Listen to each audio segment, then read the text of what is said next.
ಪ್ರೀತಿಯ ಮಕ್ಕಳ, ಈ ವಿಡಿಯೋದಲ್ಲಿ 9ನೇ ತರಗತಿ ದ್ವಿತೀಯ ಭಾಷೆ ತೆಲುಗನ್ನಡದಲ್ಲಿ ಬರುವಂಥ ಪದ್ಯ 14ನೇದು ಒಂದನೆಯ ಮರದ ನೆರಳು ಕೃತಿಕಾರರ ಪರಿಚಯ. ಕುರಿತೋದದೆಂ ಕಾವ್ಯ ಪ್ರಯೋಗ ಪರಿಣತಿ ಮತಿಗಳ್ ಎಂಬ ಕವಿರಾಜ ಮಾರ್ಗಕಾರನ ಮಾತಿನಂತೆ ನಮ್ಮ ಪೂರ್ವಜರು ಯಾವುದೇ ಶಾಸ್ತ್ರ ಗ್ರಂಥಗಳನ್ನು ಓದದಿದ್ದರೂ ಬಲು ಸೊಗಸಾದ ಕಾವ್ಯಗಳನ್ನು ಬರೆಯಬಲ್ಲ ಕಾವ್ಯ ಕೌಶಲ್ಯ ಅವರಲ್ಲಿತ್ತು. ಹಾಗೆ ಬರೆಯಲ್ಪಟ್ಟ ಸಾಹಿತ್ಯವೇ ಜನಪದ ಸಾಹಿತ್ಯ. ಜನರ ಬಾಯಿಯಿಂದ ಬಾಯಿಗೆ ಹರಿದು ಬಂದಿರುವ ಮೌಖಿಕ ಸಾಹಿತ್ಯ ಪರಂಪರೆಯೇ ಜನಪದ ಸಾಹಿತ್ಯ. ಸಮೂಹ ದೃಷ್ಟಿ, ಗೇಯತೆ, ಜನಪ್ರಿಯತೆ ಮುಂತಾದವುಗಳೇ ಜನಪದ ಸಾಹಿತ್ಯದ ಪ್ರಮುಖ ಲಕ್ಷಣಗಳು. ಈ ಸಾಹಿತ್ಯದಲ್ಲಿ ಪ್ರಕೃತಿಯ ವರ್ಣನೆ, ಮಾನವೀಯ ಮೌಲ್ಯಗಳು, ಗಂಡ ಹೆಂಡತಿ ಸಂವಾದ, ತವರು ಮನೆಯ ಪ್ರೀತಿ, ಅಭಿಮಾನ, ಅಕ್ಕರೆ, ತಾಯಿಯ ಆರೈಕೆ ಮುಂತಾದ ವಸ್ತು ವೈವಿಧ್ಯತೆಗಳು ಹಾಸುಹೊಕ್ಕಾಗಿವೆ. ಜನಪದ ಸಾಹಿತ್ಯದಲ್ಲಿ ತ್ರಿಪದಿಗಳಿಗೆ ಪ್ರಮುಖ ಸ್ಥಾನವಿದ್ದು ಪ್ರತಿ ತ್ರಿಪದಿಗಳು ಮುಕ್ತಕಗಳಂತೆ ಬಿಡಿ ಪದ್ಯಗಳಾಗಿವೆ. ತ್ರಿಪದಿ ದೇಸಿ ಛಂದಸ್ಸು. ಒಂದನೆಯ ಮರದ ನೆರಳು ಭಾಗದಲ್ಲಿನ ತ್ರಿಪದಿಗಳನ್ನು ದೇ. ಜವರೇಗೌಡರವರು ಸಂಪಾದಿಸಿರುವ ಜನಪದ ಗೀತಾಂಜಲಿ ಎಂಬ ಜಾನಪದ ಗೀತೆಗಳ ಕವನ ಸಂಕಲನದಿಂದ ಆರಿಸಲಾಗಿದೆ. ಪ್ರಿಯ ಓದುಗರೇ ಹಾಗೂ ಮಕ್ಕಳ, ಒಂದನೆಯ ಮರದ ನೆರಳು ಪಾಠ ಪ್ರವೇಶ ಅಂದರೆ ಪದ್ಯ ಪ್ರವೇಶ ಪುರಾಣ. ಜನಪದರು ತಮ್ಮ ನೋವು, ನಲಿವು, ಕಷ್ಟ, ಸುಖ, ದುಃಖ, ದುಮ್ಮಾನಗಳನ್ನು ಪರಿಹರಿಸಿಕೊಳ್ಳಲು ಹಲವಾರು ಮಾರ್ಗಗಳನ್ನು ಕಂಡುಕೊಂಡಿದ್ದರು. ಅವುಗಳಲ್ಲಿ ಕ್ರೀಡೆಗಳು, ಕತೆ, ಕೋಲಾಟ, ಉಡು ಒಗಟು ಇತ್ಯಾದಿ. ಒಂದನೆಯ ಮರ ಪದ್ಯದಲ್ಲಿ ಜಗವೆಲ್ಲ ಸುಭಿಕ್ಷವಾಗಿರಲಿ ಎಂಬ ಸದಾಶಯವಿದೆ ಮಕ್ಕಳ. ಪ್ರಕೃತಿಯ ವರ್ಣನೆ, ಹೆಣ್ಣಿಗೆ ತನ್ನ ತವರು ಮನೆಯ ಬಗೆಗಿನ ಮಮಕಾರ, ಮಕ್ಕಳಾಟದ ಮಹಿಮೆ ಮುಂತಾದವುಗಳನ್ನು ಹೃದಯಂಗಮವಾಗಿ ವರ್ಣಿಸಲಾಗಿದೆ. ಪದ್ಯಕ್ಕೆ ಬರೋಣ ಮಕ್ಕಳ.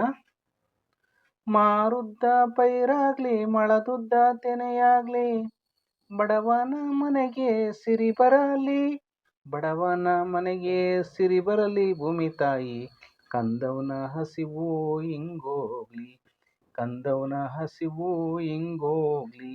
ಮಾರುದ್ದ ಪೈರಾಗ್ಲಿ, ಮಳದುದ್ದ ತೆನೆಯಾಗ್ಲಿ, ಬಡವನ ಮನೆಗೆ ಸಿರಿ ಬರಲಿ, ಬಡವನ ಮನೆಗೆ ಸಿರಿ ಬರಲಿ, ಭೂಮಿ ತಾಯಿ ಕಂದವನ ಹಸಿವು ಹಿಂಗೋಗ್ಲಿ, ಕಂದವನ ಹಸಿವು ಹಿಂಗೋಗ್ಲಿ. ನೆಲದಾಗ ಗಿಡ ಚೆಲುವ, ಮಾವಿನ ಗಿಡ ಚೆಲುವ, ನೆಲದಾಗ ಗಿಡ ಚೆಲುವ, ಮಾವಿನ ಗಿಡ ಚೆಲುವ, ಅಕ್ಕಿ ಪಕ್ಯಾಗ ಗಿಣಿ ಚೆಲುವ, ಅಕ್ಕಿ ಪಕ್ಯಾಗ ಗಿಣಿ ಚೆಲುವ, ಮ್ಯಾಲಿನ ಚಿಕ್ಕ್ಯಾಗ ಚೆಲುವ ಚಂದ್ರಮ, ಚಿಕ್ಕ್ಯಾಗ ಚೆಲುವ ಚಂದ್ರಮ. ನೆಲದಾಗ ಗಿಡ ಚೆಲುವ, ಮಾವಿನ ಗಿಡ ಚೆಲುವ, ಅಕ್ಕಿ ಪಕ್ಯಾಗ ಗಿಣಿ ಚೆಲುವ, ಅಕ್ಕಿ ಪಕ್ಯಾಗ ಗಿಣಿ ಚೆಲುವ, ಮ್ಯಾಲಿನ ಚಿಕ್ಕ್ಯಾಗ ಚೆಲುವ ಚಂದ್ರಮ, ಚಿಕ್ಕ್ಯಾಗ ಚೆಲುವ ಚಂದ್ರಮ.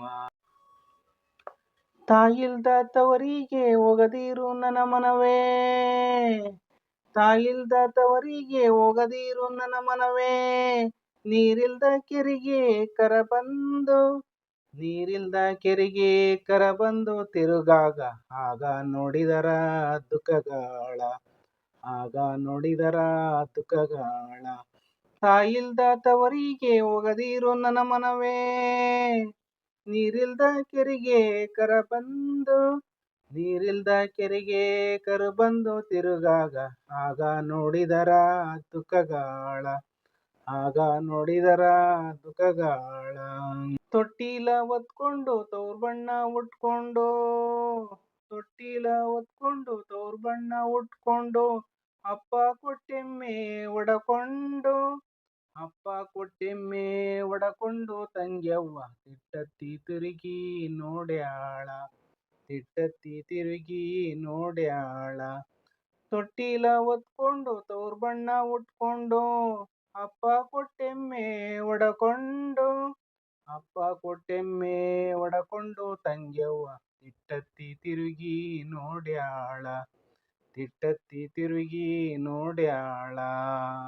ನನ್ನಯ್ಯನಂತೋರು 12 ಮಕ್ಕಳು, ನನ್ನಯ್ಯನಂತೋರು 12 ಮಕ್ಕಳು, ಒಂದೆಯ ಮರದ ನೆರಳಲ್ಲಿ, ಒಂದೆಯ ಮರದ ನೆರಳಲ್ಲಿ ಆಡುವಾಗ ಸನ್ಯಾಸಿ ಜಪವ ಮರೆತಾನು, ಸನ್ಯಾಸಿ ಜಪವ ಮರೆತಾನು.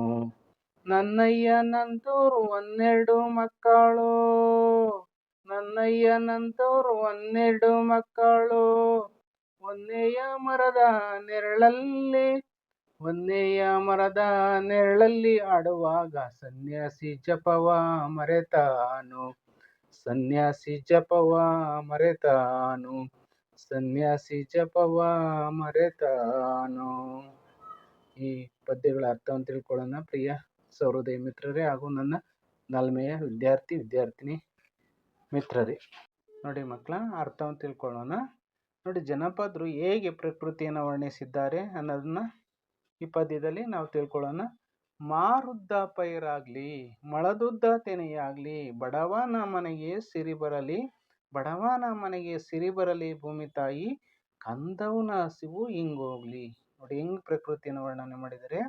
ಇದರ ಅರ್ಥ, ಮಾರುದ್ದ ಪೈರು ಬೆಳೆಯಬೇಕು, ಮಾರುದ್ದ ಪೈರಾಗ್ಲಿ, ತೆನೆಗಳು ಮೊಳದುದ್ದ ಇರಬೇಕು, ಮೊಳದುದ್ದ ತೆನೆಯಾಗ್ಲಿ. ನೋಡಿ, ಮೊಳದುದ್ದ ತೆನೆ ಇರಬೇಕು, ಬಡವನ ಮನೆಗೆ ಸಿರಿ ಬರಲಿ, ಬಡವನ ಮನೆಗೆ ಸಿರಿ ಬರಲಿ ಅಂದ್ರೆ ಸಿರಿಂದ್ರೆ ಸಂಪತ್ತು, ಐಶ್ವರ್ಯ.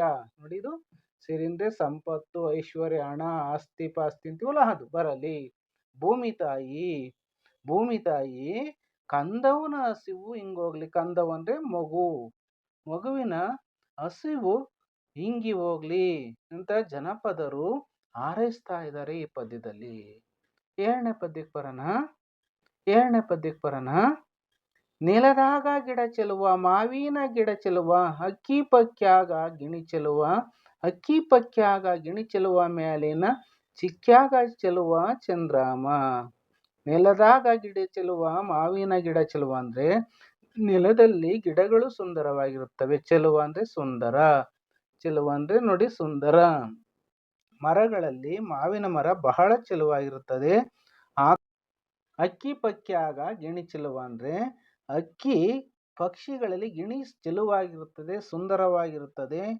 ಹಾಗೆ ಚಿಕ್ಕ್ಯಾಗ ಚೆಲುವ ಚಂದ್ರಾಮ, ನೋಡಿ ಆಕಾಶದಲ್ಲಿರುವ ಆಕಾಶ ಕಾಯಗಳು ಅಂದ್ರೆ ಚಿಕ್ಕೆಗಳು ಅಂದ್ರೆ ನಕ್ಷತ್ರಗಳು, ಆಕಾಶ ಕಾಯಗಳ ಪೈಕಿ ಚಂದ್ರನು ಸುಂದರವಾಗಿರುತ್ತಾನೆ ಎಂದು ಜನಪದರು ಹೇಳ್ತಾ ಇದ್ದಾರೆ ಈ ಪದ್ಯದಲ್ಲಿ. ಎರಡನೇ ಪದ್ಯದಲ್ಲಿ ಮಕ್ಕಳ, ಮುಂದಿನ ಪದ್ಯದ ಅರ್ಥವನ್ನು ತಿಳ್ಕೊಳ್ಳೋಣ. ಮೂರನೇ ಪದ್ಯ, ತಾಯಿಲ್ದ ತವರಿಗೆ ಹೋಗದಿರು ನನ್ನ ಮನವೇ. ಇದರ ಅರ್ಥ ನೋಡಿ, ತಾಯಿಲ್ದ ತವರಿಗೆ ಹೋಗಬೇಡ ಎಂದು ಜನಪದ ಗೀತೆ ರಚನಾಕಾರ್ತಿ ತನ್ನ ಮನಸ್ಸಿನಿಗೆ ಹೇಳ್ತಾಳೆ. ತಾಯಿಲ್ದ ತವರಿಗೆ ಹೋಗದಿರು ನನ್ನ ಮನವೇ. ನೋಡಿ ಈ ರೀತಿ ಹೇಳ್ತಾ ಇದ್ದಾಳೆ. ಯಾಕಪ್ಪ ಅಂದ್ರೆ, ನೀರಿಲ್ದ ಕೆರೆಗೆ ಕರು ಬಂದು ತಿರುಗಾಗ ಆಗ ನೋಡಿದರ ದುಃಖಗಳ ಅಂತ ಹೇಳ್ತಿದ್ದಾರೆ. ತಾಯಿ ಇಲ್ಲದ ತವರಿಗೆ ಹೋಗುವುದು ಏನಪ್ಪಾ ಅಂದ್ರೆ, ನೀರಿಲ್ದ ಕೆರೆಗೆ ಹೋದಂತೆ. ನೀರಿಲ್ದ ಕೆರೆಗೆ ಹೋದ್ರೆ, ಬಾಯಾರಿದ ಕರು ನೀರು ಕುಡಿಯ ಕೆರೆಗೆ ಹೋದ್ರೆ ಆ ಕರುವಿಗೆ ನೀರು ಸಿಗುತ್ತಾ? ಇಲ್ಲ. ಹಾಗೆಯೇ ಇಂದಿನ ತಿರುಗಾಗ ಆಗ ನೋಡಿದರ ದುಃಖಗಳ. ನೋಡಿ, ಇಲ್ಲಿ ಇಂದಿನ ದಿನಗಳನ್ನು ನೆನೆಸಿಕೊಂಡ್ರೆ ದುಃಖವಾಗುತ್ತದೆ ಅಂತ ಜನಪದ ಹೆಣ್ಮಗಳು ಎಂದು ಆಕೆ ಹೇಳ್ತಾ ಇದ್ದಾಳೆ. ಹೀಗೆಲ್ಲ ಮುಂದಿನ ಪದ್ಯ, ತೊಟ್ಟಿಲ ಹೊತ್ಕೊಂಡು ತೌರ್ಬಣ್ಣ ಉಟ್ಕೊಂಡು ಅಪ್ಪ ಕೊಟ್ಟೆಮ್ಮೆ ಒಡಕೊಂಡು ತಂಗಿಯವ್ವ ತಿಟ್ಟತ್ತಿ ತಿರುಗಿ ನೋಡ್ಯಾಳು. ನೋಡಿಲ್ಲಿ ಬಾಣಂತನಕ್ಕೆ ತವರಿಗೆ ಬಂದಿರ್ತಾಳೆ ಹೆಣ್ಮಗಳು. ಬಂದಿದ್ದ ಹೆಣ್ಣು ಮಗುವಿನೊಂದಿಗೆ ತನ್ನ ಗಂಡನ ಮನೆಗೆ ಹೊರಡುತ್ತಾಳೆ. ಆಗ ಅವಳು ತೊಟ್ಟಿಲನ್ನು ಹೊತ್ತುಕೊಂಡು ತವರು ಬಣ್ಣ ಉಟ್ಕೊಂಡು ಅಂದ್ರೆ ಅವಳು ತೊಟ್ಟಿಲನ್ನು ಹೊತ್ತುಕೊಂಡು ತವರಿನಲ್ಲಿ ತನಗೆ ಉಡುಗೊರೆಯಾಗಿ ನೀಡಿದಂತಹ ಒಂದು ಸೀರೆ ಕೊಡ್ತಾರಲ್ಲ, ಎಲ್ಲ ತವರು ಮನೆಗಳಲ್ಲೂ ಸಹ ಹೆಣ್ಮಕ್ಳು ಬಾಣಂತನವನ್ನು ಮುಗಿಸ್ಕೊಂಡು ಹೋಗ್ಬೇಕಾದ್ರೆ ತೊಟ್ಟಿಲು ಹಾಗೂ ಸೀರೆ ಮತ್ತೊಂದು ವಗೈರೆಗಳನ್ನು ಕೊಡೋದನ್ನು ನಾವು ಸಂಪ್ರದಾಯ ನೋಡಿದ್ದೀವಿ. ಹಾಗೆ ತನಗೆ ನೀಡಿದ ಸೀರೆಯನ್ನ ಉಟ್ಟುಕೊಂಡು ಹೊರಡ್ತಾಳೆ.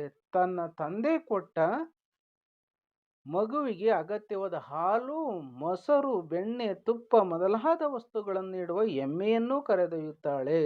ಆಗ ಅವಳು ತನ್ನ ತವರನ್ನು ನೋಡಬೇಕು ಎಂಬ ಆಸೆಯಿಂದ ದಿಬ್ಬವನ್ನು ಹತ್ತಿ ನೋಡುತ್ತಾಳೆ. ಇಲ್ಲಿಗೆ ಹೆಣ್ಣಿಗೆ ತವರಿನ ಮೇಲೆ ಇರುವ ಪ್ರೀತಿ ಈ ಪದ್ಯದಲ್ಲಿ ನಮಗೆಲ್ಲ ವ್ಯಕ್ತವಾಗುತ್ತೆ. ತೊಟ್ಟಿಲ ಹೊತ್ಕೊಂಡು ತವರು ಬಣ್ಣ ಉಟ್ಕೊಂಡು ಅಪ್ಪ ಕೊಟ್ಟೆಮ್ಮೆ ಹೊಡಕೊಂಡು ತಂಗಿಯವ್ವ ತಿಟ್ಟತ್ತಿ ತಿರುಗಿ ನೋಡ್ಯಾಳಂತ ಜನಪದರು ಹೇಳ್ತಾರೆ. ಈ ಪದ್ಯ ಅರ್ಥವಾಗಿದೆ ಅಂತ ಭಾವಿಸ್ಕೊತೀನಿ. ಕೊನೆಯ ಪದ್ಯ. ನನ್ನಯ್ಯನಂತವರು 12 ಮಕ್ಕಳು ಒಂದನೆಯ ಮರದ ನೆರಳಲ್ಲಿ ಆಡುವಾಗ ಸನ್ಯಾಸಿ ಜಪವ ಮರೆತಾನು. ಈ ಪದ್ಯದ ಅರ್ಥ: ತಾಯಿ ತನ್ನ ಮಗುವನ್ನು ಚೆಲುವನ್ನು ವಿವರಿಸುತ್ತಾ ತನ್ನ ಮಗನಂತ 12 ಮಕ್ಕಳು ಒಂದನೆಯ ಮರದ ನೆರಳಿನಲ್ಲಿ ಆಡುವಾಗ ಮಕ್ಕಳಾಟಕ್ಕೆ ಅಂದಕ್ಕೆ ಮರುಳಾಗಿ ಸಹ ಸನ್ಯಾಸಿಯು ಸಹ ಜಪನ ಮರೆಯುತ್ತಾನೆ ಎಂದು ಹೇಳ್ತಾ ಇದ್ದಾಳೆ.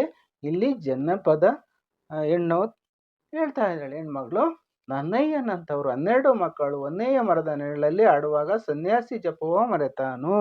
ಅಂದ್ರೆ ಇಲ್ಲಿ 12 ಮಕ್ಕಳು ಒಂದೇ ಮರದ ನೆರಳಿನಲ್ಲಿ ಆಡುವಾಗ ಮಕ್ಕಳಾಟದ ಅಂದಕ್ಕೆ ಚಂದಕ್ಕೆ ಮರುಳಾಗಿ ಸನ್ಯಾಸಿಯು ಸಹ ಜಪ ಅಂದ್ರೆ ಅವನು ಮಾಡ್ತಿರುವಂತ ತಪಸ್ಸನ್ನು ಸಹ ಮರೆಯುತ್ತಾನೆ ಎಂದು ಹೇಳ್ತಾ ಇದ್ದಾಳೆ ಹೆಣ್ಮಗಳು.